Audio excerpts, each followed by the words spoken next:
Welcome to this episode of the Superyacht Laundry podcast. Happy New Year to all of you if you've not caught up on any of the other fabulous episodes. I don't take it personally, but get on with it. Listen to the other episodes.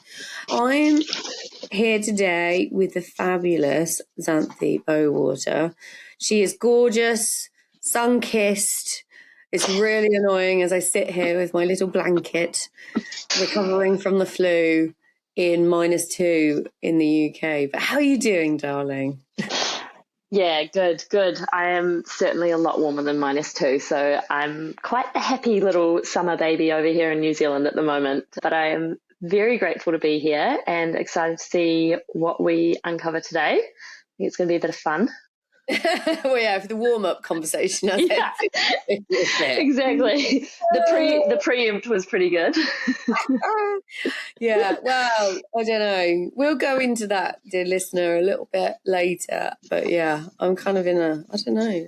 Like I said to Xanthe, maybe it's because my progesterone and estrogen are also low at the moment. I'm in a different kind of mood for things. But before we get on to me, and obviously my attitude problem, we've known probably only known each other a year now. You've been moving in the sphere of crew, wellbeing, and I don't know, just a nice new fresh voice going, what the fuck's going on? Why hasn't anybody sorted anything out yet? I think that's probably the best way. Would you just that's what you've like? Yeah, that's pretty much it. I've been in yachting for 10 years, working on board boats since more than that, 2014 I started on boats. God, it's a long time now. And yeah, it's been the last year that I've kind of moved, 18 months I've moved into this crew wellbeing space and trying to look out for the best intentions for our current crew members and all of my colleagues that are still on board yachts, and trying to make a difference. Because yeah, like you say, it's like, why the fuck has nothing changed? It's been 12 years. Why are we still banging the same drum? Well, now that's a conversation to be had. But let's not start there. Let's go to the origins. So, who is Xanthe? Where was she from? What was she doing? Was she always bumming around on boats?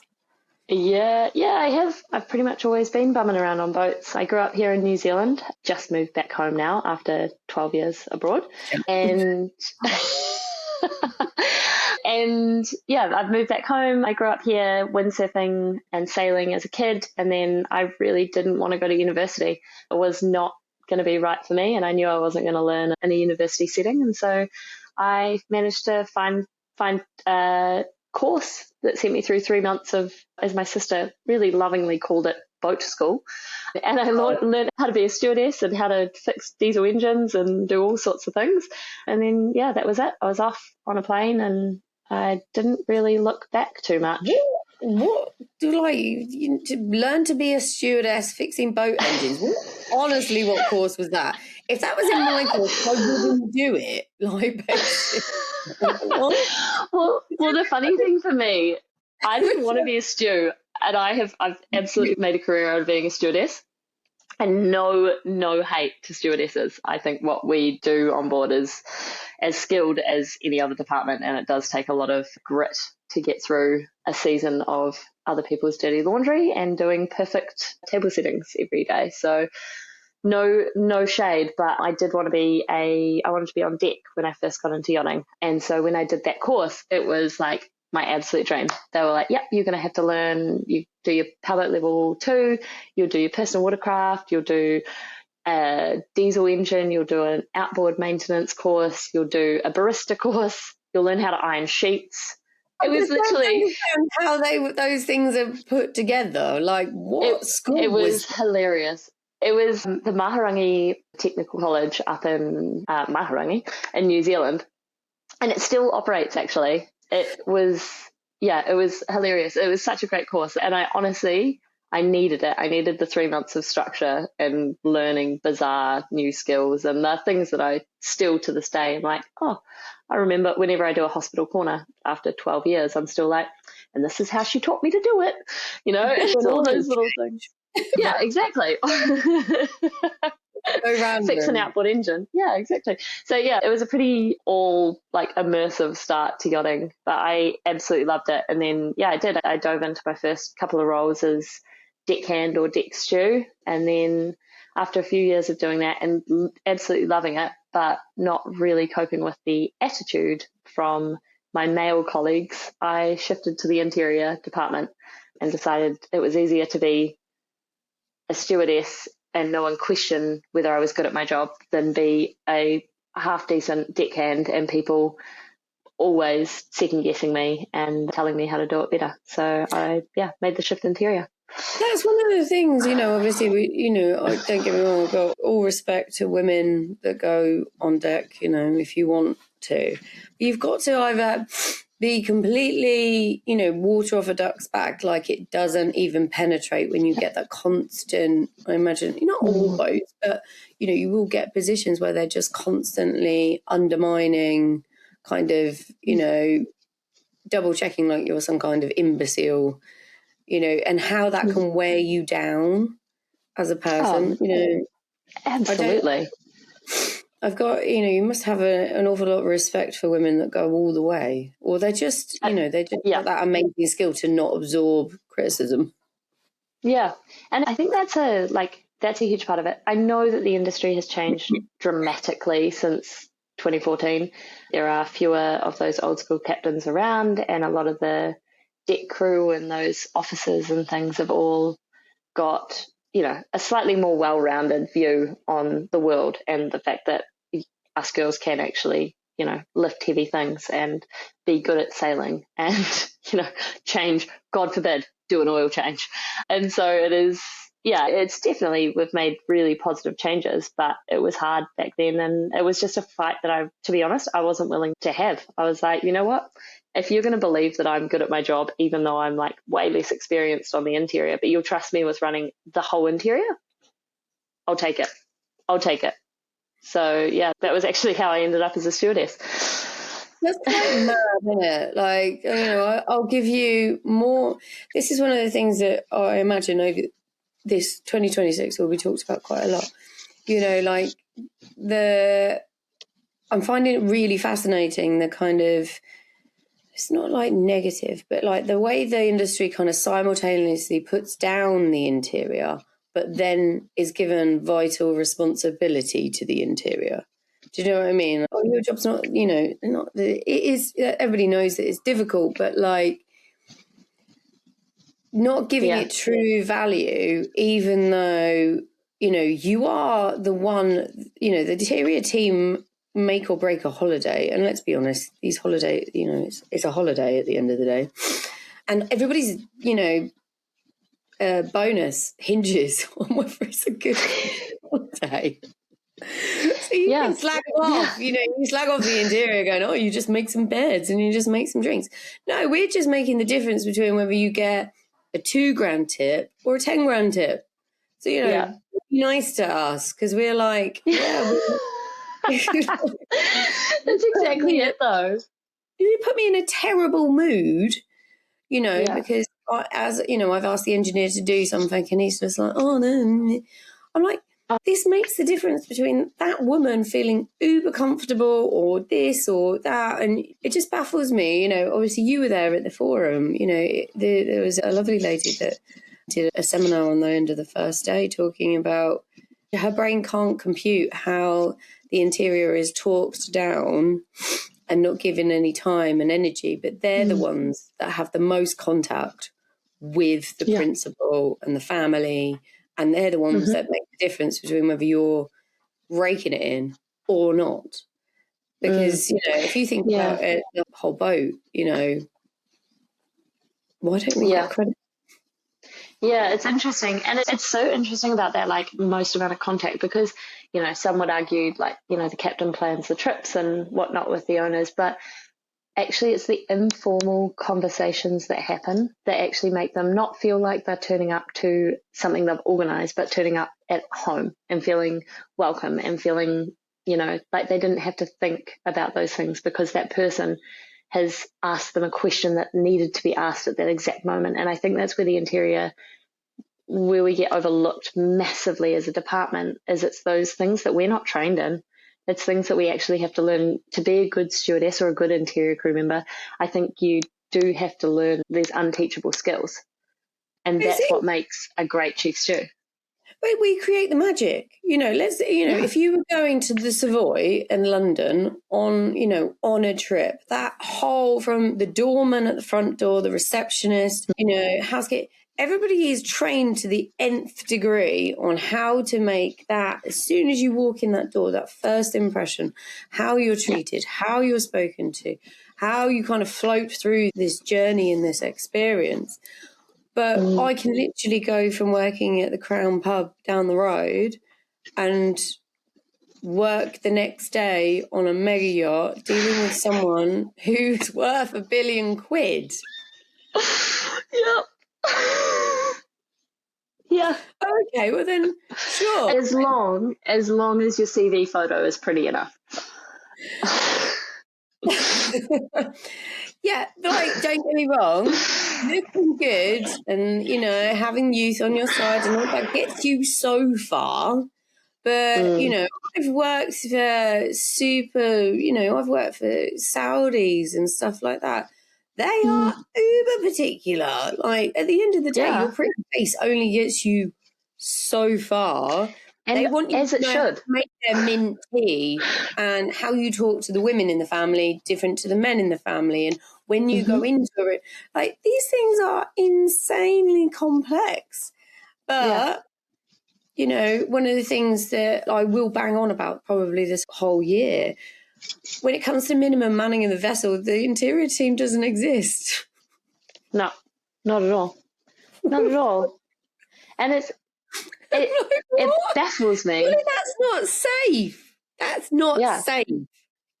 But then, on the contrary, if you look at the emergency procedures, who's getting the first aid kits? Who's getting the blankets? Who's getting food provisions, water? Who's gathering the guests? Who's in charge of, like, mustering the guests? Interior, every time. It's loads of responsibility, but no investment.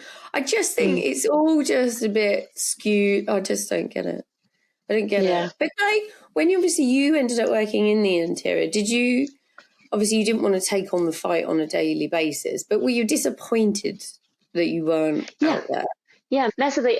But it was a funny thing. So I've always worked on small yachts. That's been like my niche, smaller sailing yachts under like 45 meters. So the reason I think subconsciously that I've done that has been because once I stepped into the interior, I was still asked to go out and help with sailing whenever we put sails up. So I was always part of that deck team, and I was always a crucial part of, whether I was on a winch to put the mainsail up, whether I was on the end of the boom to flake it as it came down, whether I was driving so the captain could be up on the foredeck, whatever it was, I was always like a really integral part of that team.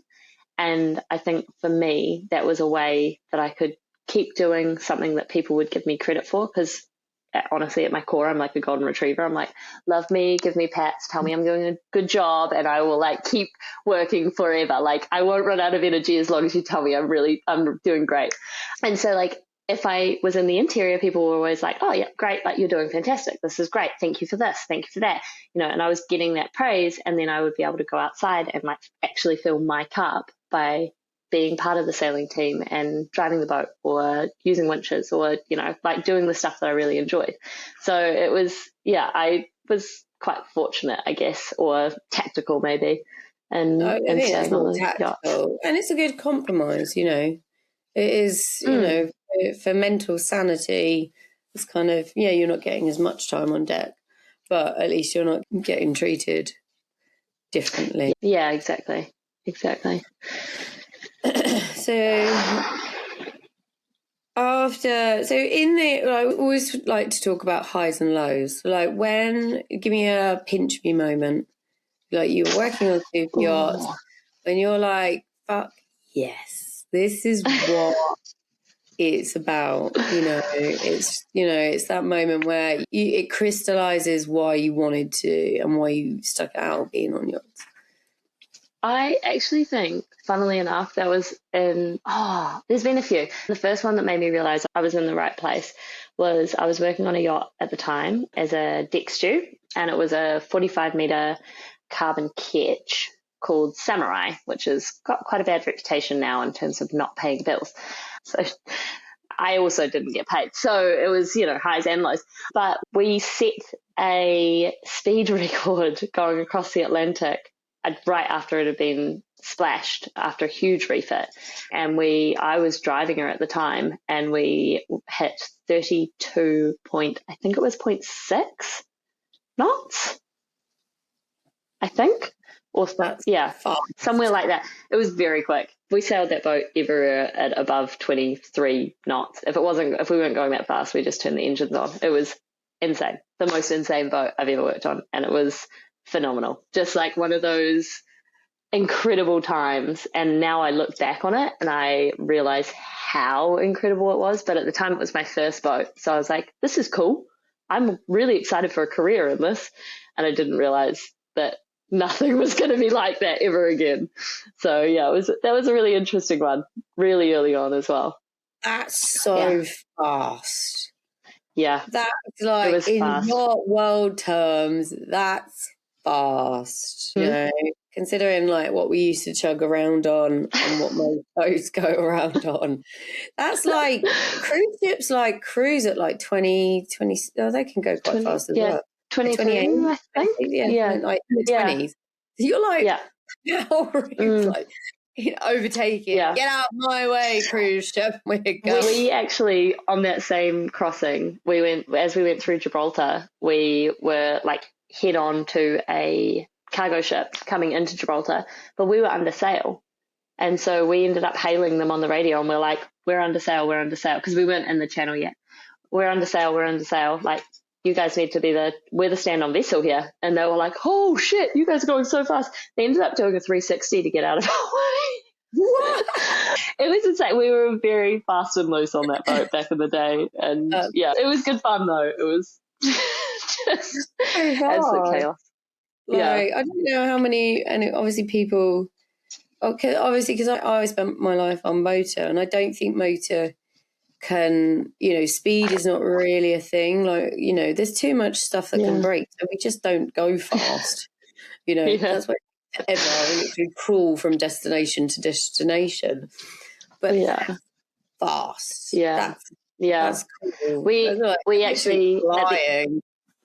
And at the end of that Atlantic crossing, we couldn't get into the day head because we'd spent our whole crossing from like Med to the Caribbean. We'd spent it on starboard tack, and our day head was on the starboard side of the yacht. So the interior fit out had unstuck itself from the wall and slid against the door. So we couldn't open the day head. And so we had to it was hilarious. We had to jimmy it open and scooch it back up onto the wall and kind of throw some glue in there and hope that it stuck for the season. But it was a hilarious program, and we did some very cowboy things, and we just kind of made it work. So yeah, it was quite fun. Definite high. It just scrambles my brain, going that fast. That's fast. I kind of want to experience it. Do you know what I mean? I want to be sat there when it's and I do highlight the fact sat there. I don't want to have to do anything. I just want to sit. White knuckles, holding on, moving around, and I ain't serving any drinks. That's for sure. No, that's pretty cool. It does sound pretty cool. It was. It is. There's plenty of moments through the years, aren't there? And it is always hard to pick one. Usually people ask where your favorite country is, and I honestly, I don't have one. I could never say. I think a true traveller, when you're asked that question, you can't, because everything's different. You like different aspects of different countries. So it's not like you dislike anywhere. I can't say that I dislike any country, really. The only thing I'm not keen on is some yards in Italy. They're not really my favourite. You know what? I don't think you're in a class of your own with that. I think there's a lot of people that agree. I ended up spending some time in Toulon, which if you're a tourist, that's okay. But Toulon is not working there. No. Yeah. Yeah. Because you're always there in the crap time. So it's like winter and, you know, I mean. Nothing's open. No, nothing's open and nobody wants to talk to you and just exactly. No. Hibernation. No. Palmer's not like that. I got stuck on a boat in Palmer for ages and Palmer's fine. I like, you know, it doesn't matter. Palmer's beautiful in the winter. Yeah. I quite like it in the winter.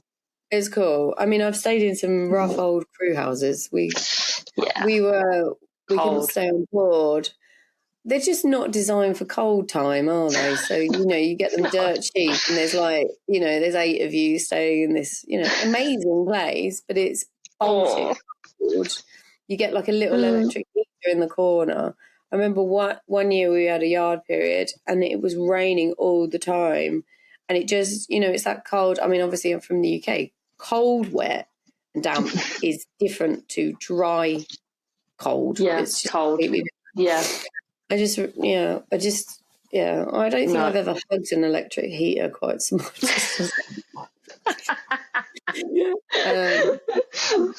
Palmer's good. Palmer doesn't shut down and they're still nice to you, you know. Yeah, exactly. Some areas of France, they're not quite so friendly in the winter. They're just overstimulated, I think, through the summer. They're just like, no, we're not talking to anybody. Yeah, they're sick of all the tourists by the end of it. Yeah, just no. So obviously that's a high. What has it been? A low. And then obviously did the lows end up with you going, I can't be fucked with this anymore, like I'm done? Yeah. So I had a incident when I first got into yachting. Funnily enough, I don't think this is my low, but what happened on from this is definitely my low. So I was working on a yacht. We were in a yard period and a crew member sexually assaulted me. And then, very fortunate for me, the captain on board got rid of that crew member the following day, shipped him back home. But that was all the conversation was. There was no counselling, there was no checking in, there was no 6 months down the line, hey, are you okay? There was nothing. There was just a fairly large amount of alcohol, a trip to the Caribbean, and, you know, you were back on the horse and you carried on. So that kind of plants the seed for then about 3 years later, when I hadn't actually spoken to anyone about the sexual assault in those 3 years. And I ended up on a yacht in Norway and Scotland, so super isolated. And I was up there and I was sole stewardess on a boat with 5 crew in total. And it was, you know, a pretty long summer to be away from all of your friends. My partner at the time was back in Spain. He was having a great old time, busy time in Palma, as the rest of everyone else was. And I just ended up falling into a really dark depression, which was really hard for me in such a beautiful place as the Norwegian fjords. It was a really weird time for me to be in such like a dark mindset, but in such a beautiful setting. It was really hard to comprehend, but I kind of managed to nurse myself and my mental state through that season.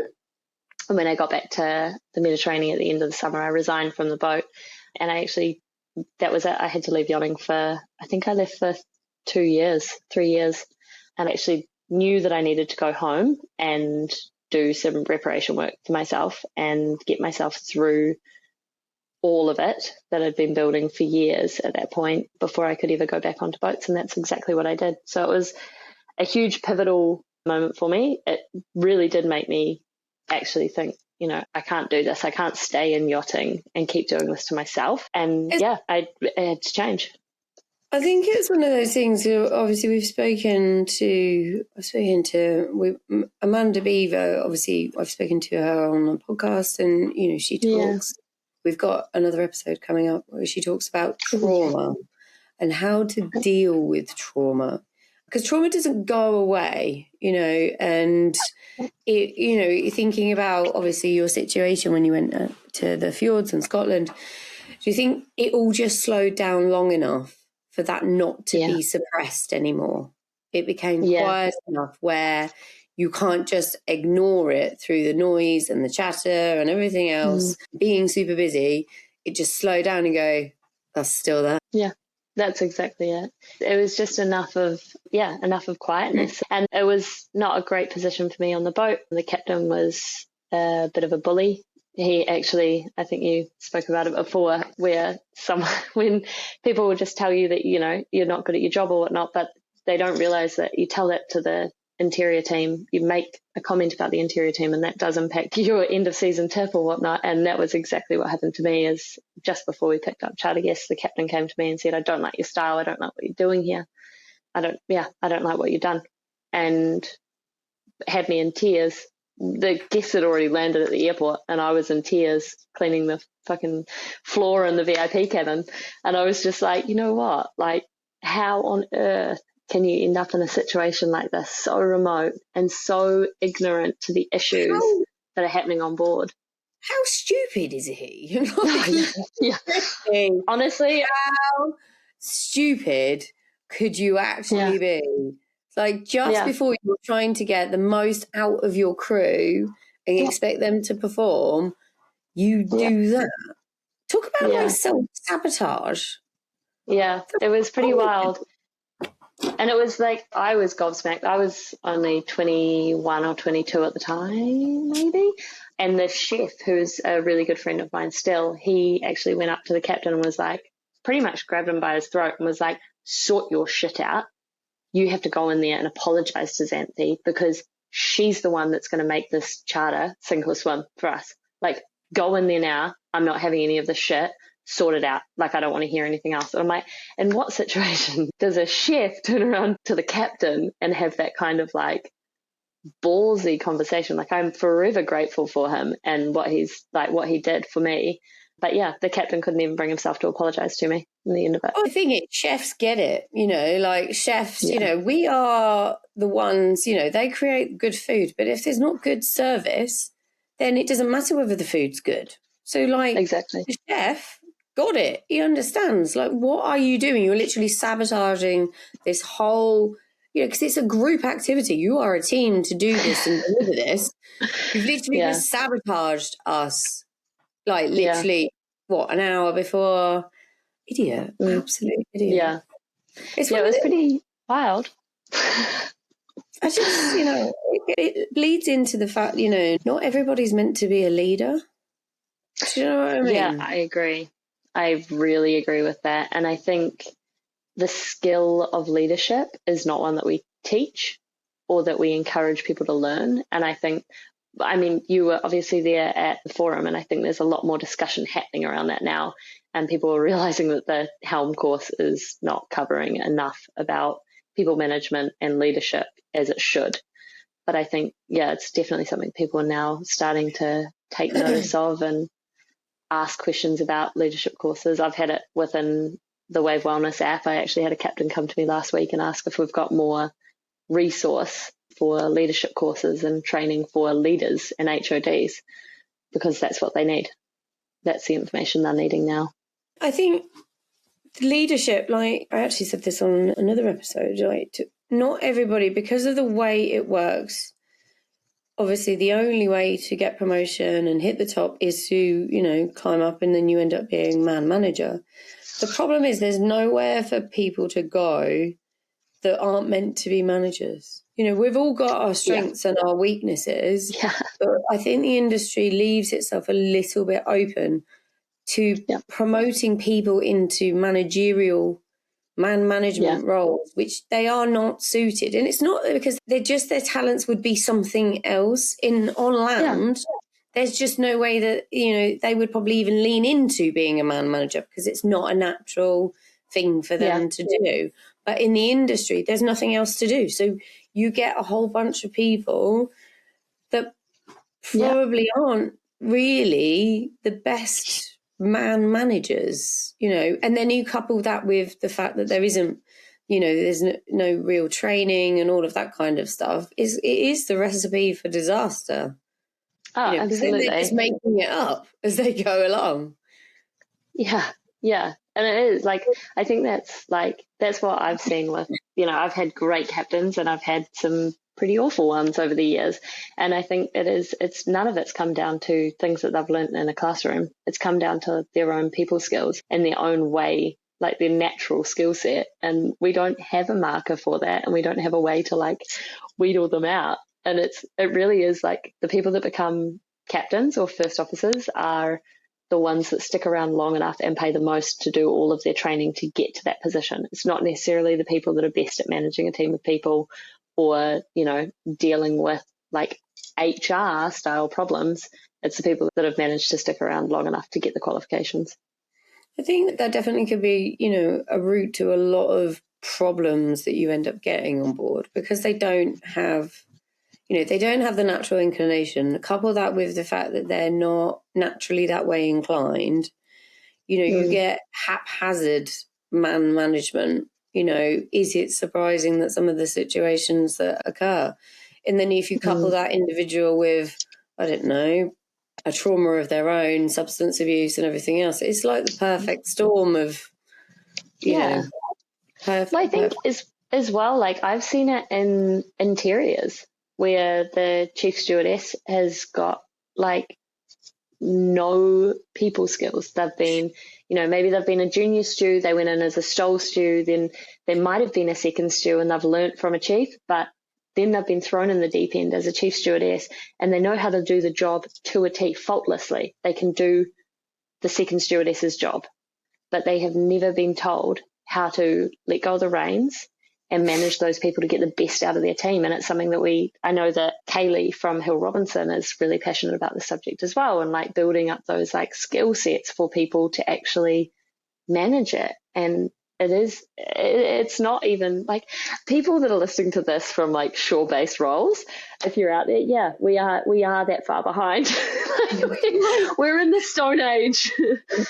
Well, like going back to what I said originally, you know, you decided to start what you're doing now because how is this still the same? Why has nothing changed? You know? Yeah. I mean, I've been involved for 5 years now, and still having very similar conversations. Although, to be fair, things are progressing. You know, there are more voices, which I think is helping. You know, I've been talking about a lot of the stuff that, you know, we're talking about now, and, you know, issues that you're raising for a long time. More voices helps. You know, it really does help to add more weight to, right, okay, well, I said this, but then she's saying that as well. And she's saying that as well. And you know what I mean? It's all kind of, you know, I do think, you know, there is a lot of noise about this kind of stuff at the moment. Yeah, we just need to keep banging on about it and being annoying. Yeah, and I think that's it as well. Like, I've always said this, like when I like a lot of the topics that I kind of work around with Wave Wellness, and you know, for the majority of the conversations I'm involved in, it's around mental health because it seems to be the easy one for a lot of people to grab hold of what we do. And you know, I'm there like, mental health is something we need to start to take notice of in the industry. There are people like Emma Kate Ross with Seize the Mind who are doing fantastic things. Like there's people out there that are doing these mental health first aid courses. Guest Ayami have started doing them. You know, all of these things that are out there happening. It doesn't mean that one person is got that corner covered. We all have to be out there and like be banging the same drum, because all of these issues, they're not going to be heard unless, you know, everyone has a voice and can actually stand up and be like, no, this is a problem. This is something we need to start focusing on, and we need to put more resource into it, or like build something for it. I think every industry has problems. There's not an industry on the planet that doesn't have its own issues and its own nuances to kind of maneuver. I think what's different now is just the industry. There's just so many people like obviously we started this conversation. I'm just bored of it. Like I'm bored of like hearing the chat and nothing is really going on. Like amazing, passionate people, great organisations, all talking about this stuff, but it still doesn't seem to be moving. It's like, honestly, it would be easier to bring up the Titanic and try and get it going again, I think, you know, just yeah. Yeah. It's, so with what was the original idea with Wave Wellness? What was, you just So, so WaveWellness, as I say, I took some years out and I went into shore-based life, and I actually worked in marina management. So I was working for big companies, usually city councils actually, who have fantastic resource for their employees. And one of those resources that they have is something that the corporate world calls an EAP, an employee assistance program. The yachting world, as it turns out, has never heard of. This is like pretty standard in any company in New Zealand. I think the UK is pretty similar, and Australia is pretty hot off the mark too.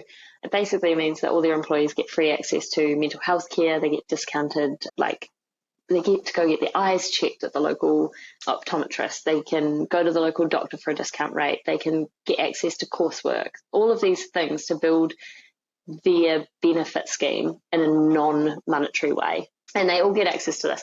I utilised that massively. As I say, I came home in a bit of a mental health crisis. I was given access to this, and it really did help me kind of pull through to the point where I was able to return back to yachting. But I got to boats and was like, oh shit, there is literally nothing here for me. Like I have to, I had a conversation because I was very comfortable with the captain I joined, who's an old friend of mine. And I was like, look, I'm coming back into this. I don't know how this is going to go for me. I think I'm ready. My therapist thinks I'm ready. But if I need to have an hour-long conversation with my therapist at any point during the season, are you going to be okay with that? And he was like, yeah, we've got Starlink. No worries. You can go find a quiet place, sit down, have a call, whatever. Do what you need to do. And I was like, oh, cool. Okay, sweet. We're like, the industry's moved forward. I spoke to 2 friends on the dock that afternoon, and they were both like, you said what to your captain? You said that you didn't know whether mentally you were going to get through the season. I was like, well, yeah, like we were going up to Tahiti in a week's time. I was like, I don't want to end up in Tahiti in the Tuamotus and be like, hey, I'm not coping, and it'd be the first thing that he hears. Like, God forbid. And they were like, oh, we'd be fired in a heartbeat. Like, no questions asked, we'd be let go. And it got me thinking, I was like, holy shit. This industry hasn't changed. I got lucky, the boat that I jumped back on, because I knew the captain really well and I trusted him, and we had that friendship there already. Everybody else in the industry was still in the same shit fight that I'd been in 4 years ago when I left. And it was, for me, that like really hit home. And WaveWellness was that. I was like, I can't let my friends go through another season of not having support and people having an excuse to say that why it couldn't be done. I was like, I can make this happen. I can get people that understand the yachting industry. All of the therapists that I work with are all ex-yacht crew. They know what our schedules are like. They know how hard it is for us on board. And so they can actually have real conversations with people. So it doesn't have to be an hour. It could be 20 minutes, and it might be at a really short notice, but it works for them and it works for us. And it, like, for me, WaveWellness was about not giving like management companies an excuse, or any sort of management, an excuse not to have that support, because it's there and it's built and it is like made for our industry. That was, it's the only way I could get an answer for it. It's, well, it doesn't surprise me. I don't know whether it surprises anybody, but it's that, you were lucky to have a relationship that you could be that honest, and I think that's the difference, just being able to have that flexibility. You know what, I'm not 100%, but if I do have the opportunity to do X, Y, and Z, I think I'll be fine, and most people, everybody manages stress all the time, every day. But on land, it's, potentially easier to access, after work, you go see your therapist, or you have a conversation, or you go see somebody, or you zone out, or, go and do an activity or whatever. Obviously on board, it's you go home and bitch to your partner about it. Like, the easiest kind. Yeah. I don't know why. Well, we all understand why it's so hard. People don't want to talk about it, because it is true. Everybody knows, if you show a moment of weakness, or that you might be high drama, and the attitude in the industry is like, let's get rid of you, get somebody in that we can work non-stop, and not think that there's any consequences. There is that, and that's really what it is, because it's the industry likes to, well, it gives importance to stuff that doesn't really matter and makes it, life or death, when really life or death is, the stuff that they really don't want us to talk about or deal with. Do you know what I mean? Like, not being able to do that hospital corner exactly that way. And then you get berated by your bloody chief stew, like you've literally just, gone to the toilet on the bed or something. Do you know what I mean? Like it's so true. It's so true. And then you go to her and you go, you know what? I've just had some bad news. Family member, not direct family member. There's a funeral. I'm just feeling a bit low, so I might not be on like full beans, but just bear with me and be aware of that. How it's just reasonable, and it's just reasonable human behaviour. Why is what you're creating, and you've had pushback, haven't you? When it comes to I've done some kicking up some storms in my day and questioning. I've had captains come to me since I set up WaveWellness and be like, it's dangerous that you're giving crew members the power to be able to seek mental health support without the captain knowing. Because if I'm the captain, I don't think you do, need to know the mental state of every crew member that I'm going to see.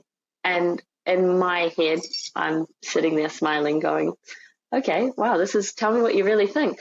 And I'm sitting there going, if you can't sit around a crew mess table and understand that person in front of you is going through something, you're the problem. Yeah, but not be in front of you. You should be. So if you take what he said, what you're saying, I need to know for the safety of everything. Does he work on a boat which is like Deadliest Catch? Do you know what I mean? Like, in all honesty, let's be really honest, about what our boats do. Our boats go to fun places where the weather is fine. They don't generally go out anywhere in crap weather unless you've got a captain that's not very good looking at weather charts. But do you know what I mean? Like, I would buy into his, for the safety of everybody on. I need to know their mental health is vitally important. In the same breath, you get captains protecting sexual predators on board and not firing them. Yeah. What are you talking about? The boat's not going to fucking sink if you're having a bad day. Yeah. But you could traumatise a woman for her whole entire life because you've kept that arsehole on board because you've known him for 10 years. Yeah, that's exactly it. See, look, there's my hair. Like, I told you she was I love her. Get the attitude going. What literally is grinding my gears? Like, let's get the bigger picture stuff, And like I said, I can buy into what that captain's saying. For safety, I need to know if you're going to do, okay, let's say commit suicide or all of those kind of things. But let's be honest about what the job is and how dangerous it is. Because, yes, it always has the potential. It can sink. But let's be honest, the downtime, the locations where it goes, it's not like that. It's not like Deadliest Catch. We're not pulling in those crab pots in, 5 metre swell. We're literally serving coffees. Do you know what I mean? Yeah, and I think the danger's less visceral in our industry, but I think there's certainly a lot of underlying things, and I think the stress of our industry has been allowed to become one of probably, I would say, our biggest danger, because the lack of sleep that people were getting, which is then in turn meaning that doing, late night watches in the bridge, particularly, if you're nodding off in the bridge in the med, chances you're probably going to hit an Italian fishing boat because they won't have their lights on. And, there's all of these things that does add up to, if you've got crew in close quarters, you've got that sexual assault risk, if they're not vetted properly or if we haven't taken full precautions there and the crew aren't safe in those circumstances. So it's a really different risk factor. So I think saying that, how can I I can't have my crew accessing mental health support behind my back without me knowing is all good and well with some measures in place. I think it has a place. If someone is suffering from anxiety and they are struggling to get through day to day, and they can talk to someone about that and they can work through those anxieties, that's not going to impact the way that they are working, the way that they turn up to work, but it is going to positively impact the way that they can contribute to that team. So in my opinion, I don't think that having access... How it's dangerous. It's not like you've got a whole bunch of schizophrenic bloody crew members. And if they, do you know what I mean? Like, I get it if it was extreme cases, but most of this is preventative. It's not the crew member, we need to get into a space where it's okay. The whole world is like talking about mental health with youngsters, with kids and everything else, like just being a bit more freer to, okay, well, it's natural to kind of struggle with this bit. You do a few bits, you're fine, a bit like being honest about your own recovery. My husband's got like this income protection, and the whole idea of income protection is you don't need to wait until you're burnt out and destroyed, which I think that's probably what that captain's worried about. You can prevent it from happening, so therefore you keep said good crew member, and then you kind of you're fighting a lot smaller fires. So I like to think of it as like we're insurance. It's your risk mitigation for burnout. That's what we're shooting for. Like we continually, I keep seeing this narrative in yachting at the moment of like, the new generation of crew are not hardy enough. They can't cope with the seasons, and, they last a season and then they're too exhausted, or they all want to go on holiday and they want to do this, that and the other. And I'm like, well, if that's what we're seeing and it is the whole narrative, then why are we still complaining about it? Because if that's going to be the attitude of the next generation that's coming through and they're demanding that we do better or more for them, then we have to do that, because we can't keep, all of us are in our 30s now. We're going to be in our 60s real soon. And that's all, we can't keep running the boats. We actually have to change the industry to what this next generation is standing up and asking for. And at the moment, we're at like a deadlock with them. Everyone's in this Mexican standoff of, they're all petals and the snowflakes and they're this and they're that, and they just don't work hard. And it's like, well, no, maybe they actually have got it right. They don't want to get to burnout. They're more informed than any generation before. So like, say, for instance, because of the internet, they know that there is a different way. Like, you just look on land. If they've had a land job, they can see what normal HR looks like, what normal support looks like, and then they come into the industry and go, well, that's a bit weird. Why are you not doing that? So it doesn't even need to be, I think they're, it is fabulous because they are, they might not even be demanding. They're just, it's glaringly obvious now that there is a whole bunch of stuff that could be implemented, that could be available, that would fix a whole bunch of problems. And where we're at now is a whole bunch of people like you, me and myself are like, why are we not doing it? Like, literally, why? Because it's not like reinventing the wheel. You don't have to reinvent these things. We just need to like kind of copy and paste and tweak it a bit. And then it will be really applicable. And, everybody then goes off, has fantastic careers, enjoys themselves, happy days. Yeah, exactly. And that's it. It's like I would never claim to have reinvented the EAP. I have copy and pasted a system that is tried and true. And you know what? The funny thing for me is that most of the owners of the boats in their businesses that they're running shoreside and their businesses that are earning their money, where they have employees, they will have an EAP in place. They will have some sort of service for their employees to this kind of scale. And for me, it kind of blows my mind that it's not already been like demanded. And I know that there's a couple of programs that in the industry that have got programs like this. And it's because the vessel employees are directly linked to the HR teams of the company that is like the mother company. And those are the places that we're seeing this come through. It's not coming through anywhere else. And everyone refers to those amazing, EAP provided vessels.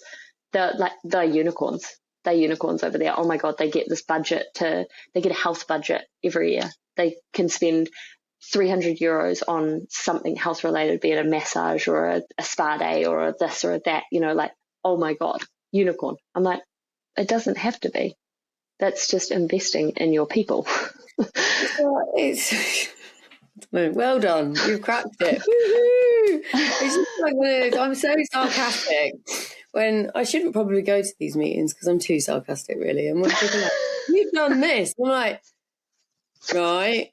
You want next? It's like when my husband's like, I've unloaded the washing machine. Well done. Congratulations. No. Amazing. Hang on, amazing. Let me get you a medal. I've got to go and start just here. Oh no. I just don't know whether I'm good for these kind of groups, especially in my current state. I'm not. Don't refer to it as your current state. We love your current state. No, it's not. I'm going to get into trouble for sure. Well, it's just, 2025, I was probably a bit quiet. Let's be honest. There was lots of stuff going on. Loads of people were talking the talk and doing stuff. And you know what? Like, I've kind of been in the game and around for a while. I'm just like, I'm just going to let you guys do some stuff and just watch. I'm going to be like this weird voyeur person and just let the rows kind of break out here, there and everywhere. There was some great rows on LinkedIn last year. Oh, it was so good. It was like, hey, a bit like, it's like Gladiator, or, they're in the pit, they are fighting to the death. But, going back to your captain, it's, is it a clash of ideas? Probably not. I don't think it is a clash of ideas. There is, and obviously when we talk about the younger generation not being able to work hard, I think the younger generation are just so well informed. They're like, I need more reason to do it rather than just this blind optimism. I do think they think about it a bit too much. And I do think, they should relax. Health is great. 8 hours sleep is great. But you're actually in the time of your life where 8 hours sleep doesn't really matter that much. When you're my age, you'll become obsessed about it. So while you're not you can bounce back on 2 hours sleep, do it. Do it. It's never going to come again. And also, it's so fun when you can do it, when you can go out, stay out all night, party as hard as you like, get in, have 2 hours of sleep, wake up, make everybody bacon and eggs for breakfast and crack into a day.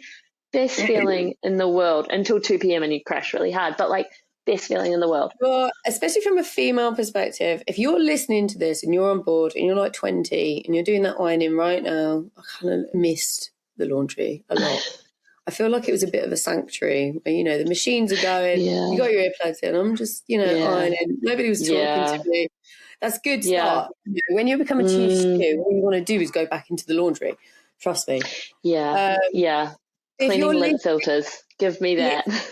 Listening to this, now I know a lot of you are health bunnies and you want to look good because obviously the photos are important, but please, while you can, do go out, do have fun, do stay up late, because there will literally, it's like a switch turns off. Definitely, it starts to turn off at 30. By 35, it's off. Like, you will not want to go out until 3 o'clock in the morning. So while you can work an 18-hour day on 3 hours sleep, do it. Just do it. It's just those times will never come again. And then you're just going to be bored and annoyed with yourself because you went for a run and you didn't stay up late chatting to that beautiful boy in Auntie. Oh, God. We all had one. We've all had one. So, I saw that little glint. Oh, it's so true, though. It's like, and, you asked about the highs and the lows earlier in this, and I think that's a big part of yachting is that they are so intertwined, the highs and the lows. The highs will be, the day that you drop off a 7-week charter that you didn't even get tipped from because it was the boss, and you've had 7 weeks of absolutely grinding your ass. But then you go out and you have this huge night in St. Bart's and you meet amazing people and you're getting thrown around the dance floor by some gorgeous Italian man. And live for those. And like, it's all of those tiny little moments, I think, that make yachting such an amazing career. And it's like, you don't get this shit working a 9 to 5, because we don't work 9 to 5. We put in all of that extra, and we deal with so much extra shit that all of the good karma has to come back to us at some point.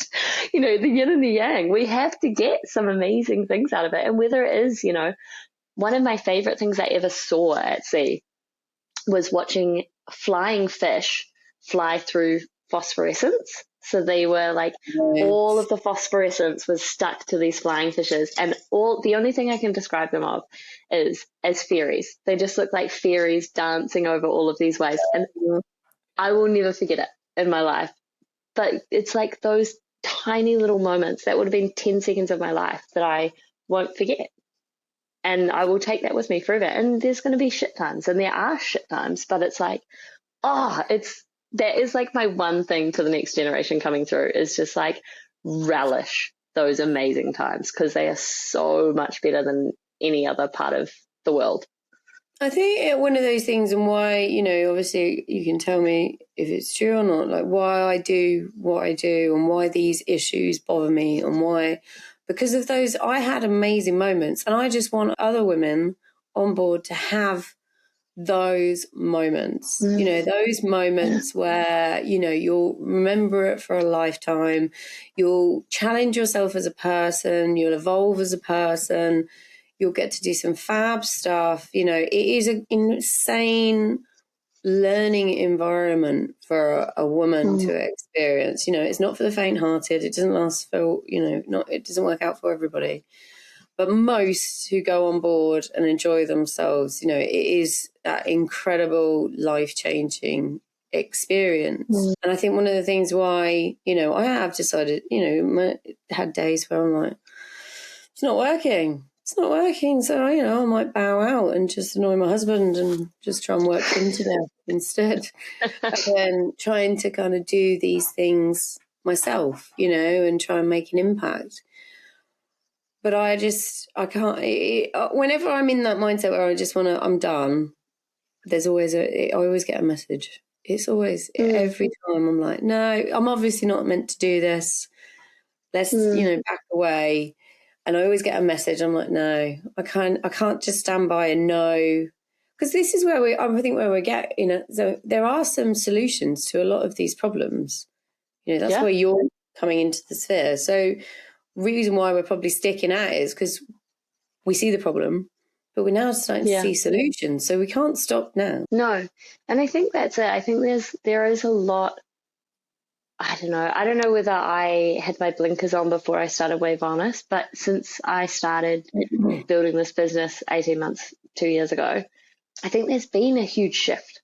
There's conversations that, that are happening, and they're not happening behind closed doors anymore. They're happening at the Superyacht Forum, at the Mets Trade, yacht show. Like, it is the biggest industry show, and we're having conversations about crew mental health and how we can improve well-being on board. Like, when has that ever happened before? We're having these, podcasts like this, we're having these conversations. We're having chats on social media. I've done Instagram lives with people about.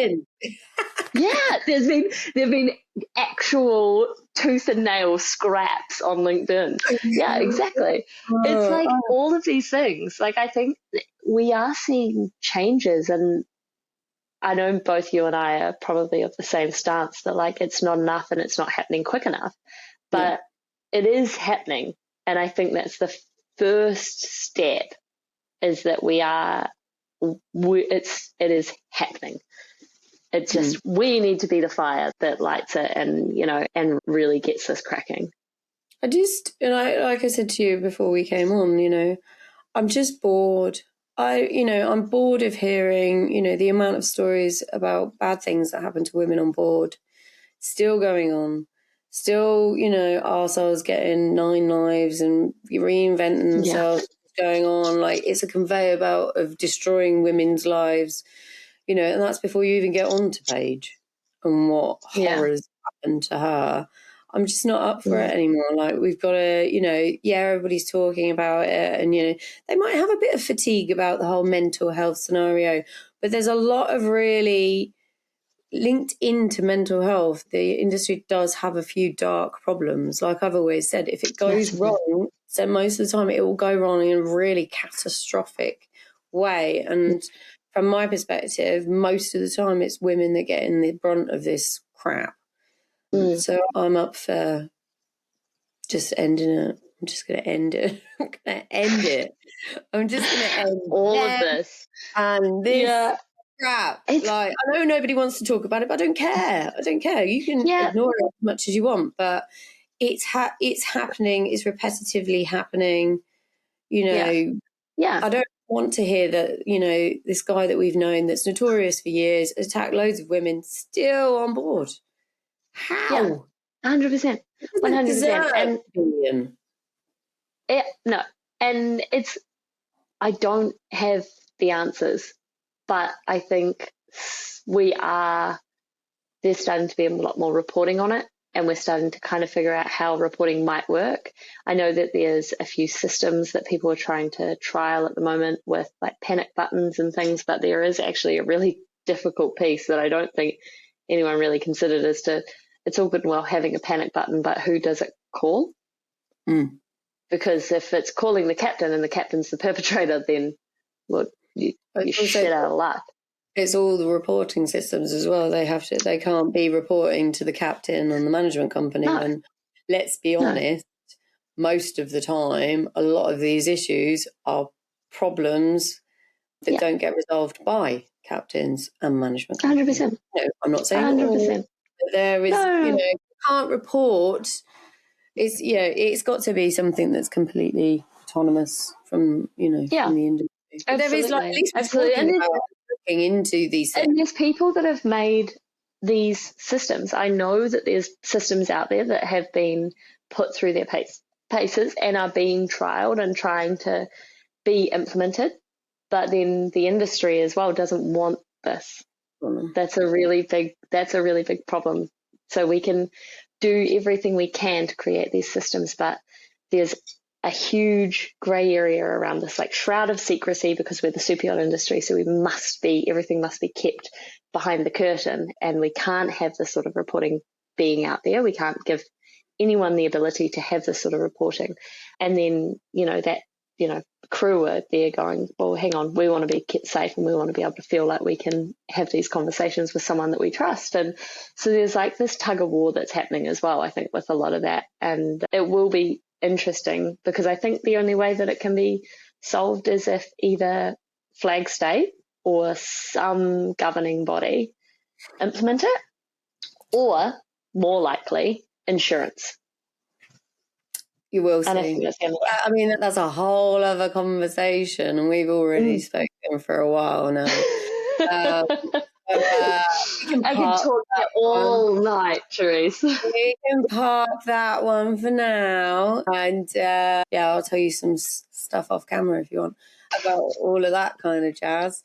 But 2026, I think, year of the horse. We're all about to get some shit done. I think is the best way to describe it. And I think one of the things that I'm really excited about at the moment is true collaboration.